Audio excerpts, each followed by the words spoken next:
If music is a gift, what do you call this delivery? 40 boxed up band instruments, all shiny and new, all donated. A big milestone for a local favorite. Today marks the 25th anniversary of Vince Gill's induction into the Grand Ole Opry. Roy Acuff inducted Vince, who sang When I Call Your Name on August 10, 1991. Shocking revelations have emerged from the country music world, leaving Vince Gill's devoted followers overwhelmed with emotion. The artist, celebrated for his moving melodies and gentle nature, now confronts personal challenges that could reshape his entire legacy. As the complete story unfolds, it becomes evident this transcends typical celebrity headlines. It's intensely personal, profoundly emotional, and fundamentally alters our understanding of this beloved musician. What crisis truly engulfs Vince Gill? How might these developments impact his remarkable musical journey? Let's explore the heartbreaking circumstances surrounding one of Nashville's most treasured voices. Though millions find comfort in Vince Gill's soothing vocals and poignant compositions, beneath his gentle exterior lies a man intimately acquainted with profound sorrow. Throughout his life, multiple devastating losses have permanently marked his journey, each one adding layers to his artistic depth and personal resilience. Among these, the passing of his cherished companion and guitar technician, Benny Garcia, struck perhaps the deepest chord. Their bond formed during carefree childhood days in Tulsa, Oklahoma's sun-drenched streets. Two young dreamers united by music's magnetic pull, they launched their aspirations together in dimly lit basement bands, sharing hopes of stages larger than their neighborhood garages. These formative years established a brotherhood deeper than mere friendship, a connection that would span 5 decades. For 3 consecutive decades, Benny stood faithfully beside Vince, serving simultaneously as trusted guitar technician, irreplaceable confidant, and living reminder of their shared roots. While others saw only professional collaboration, Vince and Benny maintained an unspoken understanding, forged through countless performances, late-night conversations, and mutual respect. When pancreatic cancer claimed Benny in 2020, the loss devastated Vince beyond measure. Their half-century friendship meant losing Benny felt like sacrificing an essential part of himself. Though audiences witnessed Vince's enduring performances, those nearest recognized his deep, private mourning. Benny's influence extended far beyond technical expertise. Throughout country music circles, he earned respect working alongside legendary acts including Crosby, Stills and Nash, the Dixie Chicks, Trisha Yearwood, and Reba McEntire. Yet his greatest contribution remained the unwavering support provided to Vince through every career milestone and personal challenge. Country music's most powerful ballads often spring from authentic pain, transforming individual suffering into universal expressions of human experience. Vince's iconic composition "Go Rest High on That Mountain" epitomizes this transformation, emerging from dual tragedies that fundamentally altered his perspective on mortality and memory.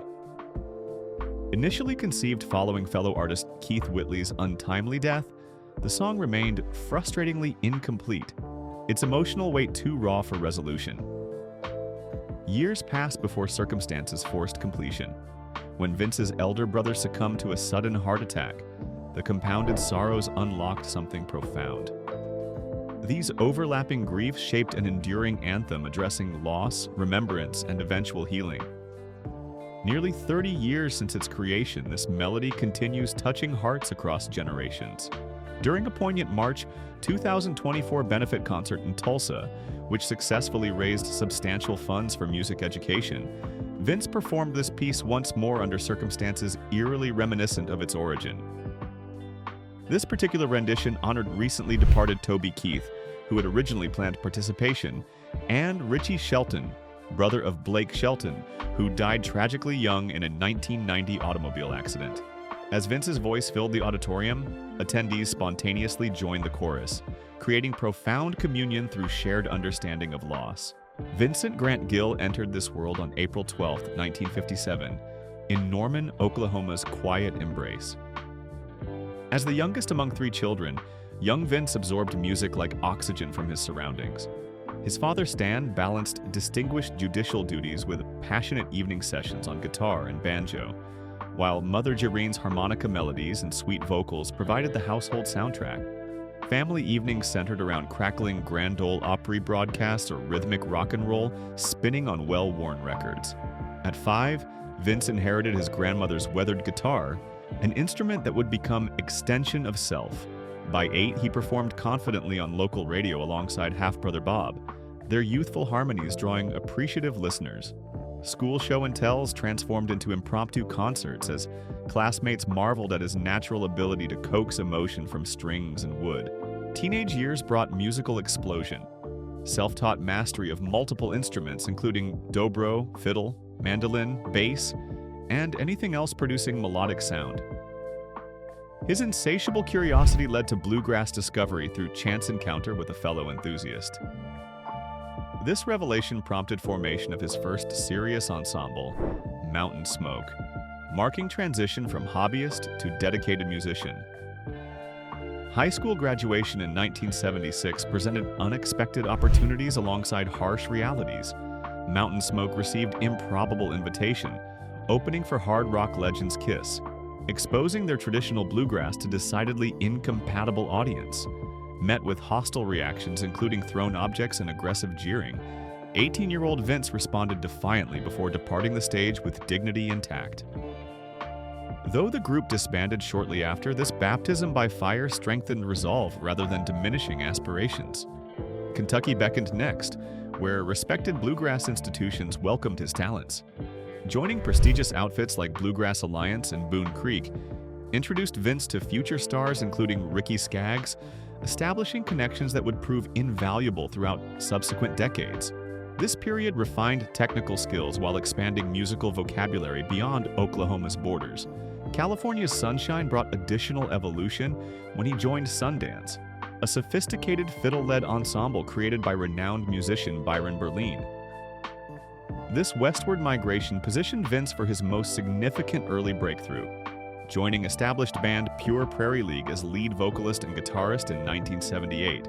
His leadership brought fresh creative energy, yielding successful albums including Can't Hold Back and the sensual hit Let Me Love You Tonight. Despite some longtime fans questioning stylistic shifts toward country pop fusion, Vince's artistry flourished through 3 productive years. The pivotal decision arrived in 1982 when Rodney Crowell extended invitation, joining his backing band, the Cherry Bombs. Having declined similar offer during Pure Prairie League's peak, Vince now recognized timing's perfection.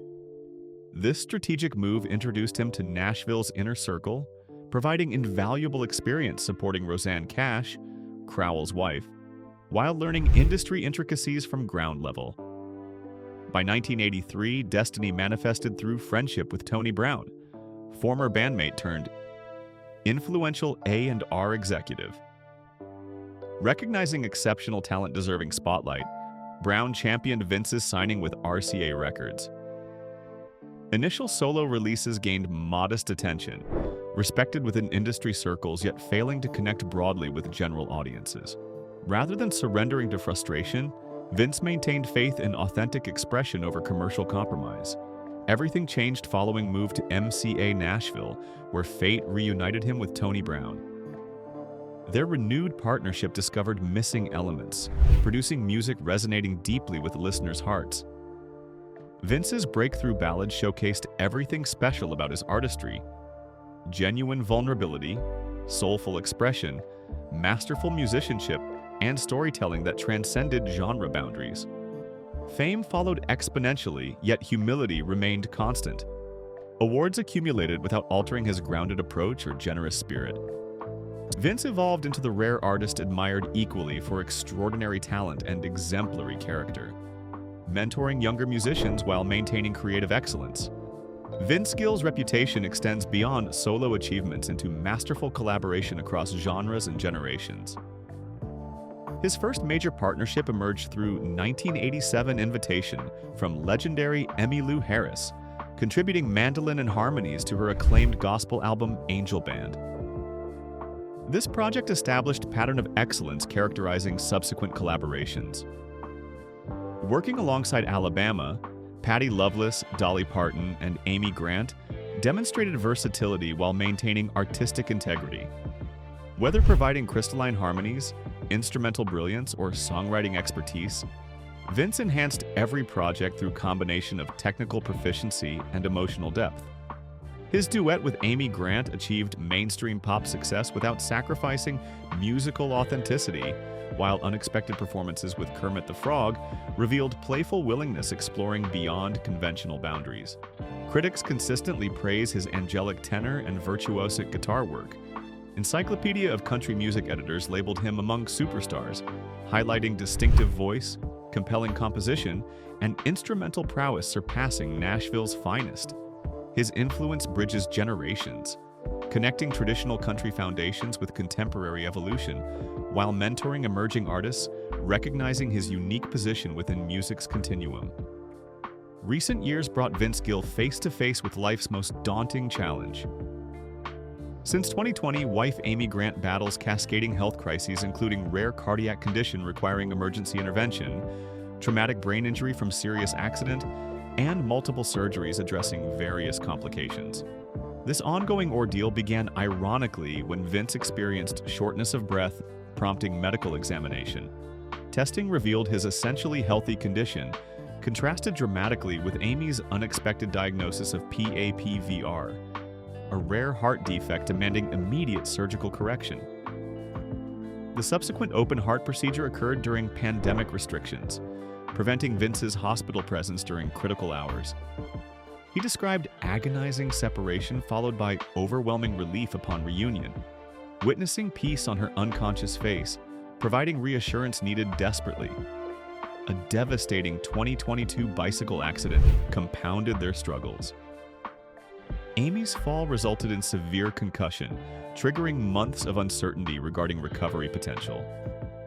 During subsequent performances, Vince shared updates with concerned fans, expressing profound admiration for Amy's resilience facing each setback. Their daughter Karina performed touching tributes, personalizing lyrics reflecting familial bonds strengthened through adversity. Amy acknowledged emotional struggles accompanying physical healing, particularly fears regarding permanent changes to cognitive function. Vince provided unwavering support, counseling patients while emphasizing their enduring connection transcended temporary limitations. Their partnership demonstrates commitment beyond mere words, embodying dedication through concrete actions during life's darkest moments. As challenges mount, questions emerge regarding future directions. Will Vince prioritize family obligations over career demands? How might these experiences reshape artistic expression moving forward? Previous losses taught valuable lessons about cherishing moments and honoring connections. Wisdom now applied facing potentially losing his beloved partner. The entertainment industry rarely accommodates personal crises gracefully, yet Vince approaches this juncture with characteristic thoughtfulness.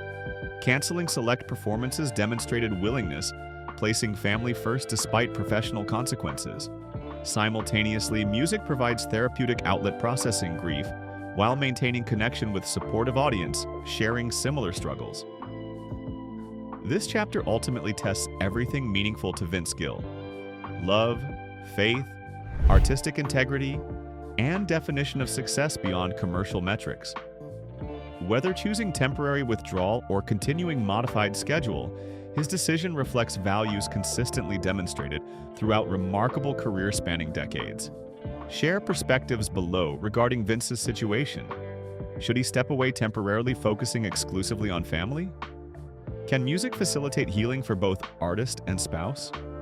Remember, subscribing ensures updates regarding this developing story, while suggested videos explore related content, celebrating remarkable individuals facing extraordinary circumstances. Your engagement supports continued coverage of authentic human experiences, transcending entertainment headlines. Vince Gill's journey reminds us music's power extends beyond entertainment, offering solace, connection, and testimony to human resilience.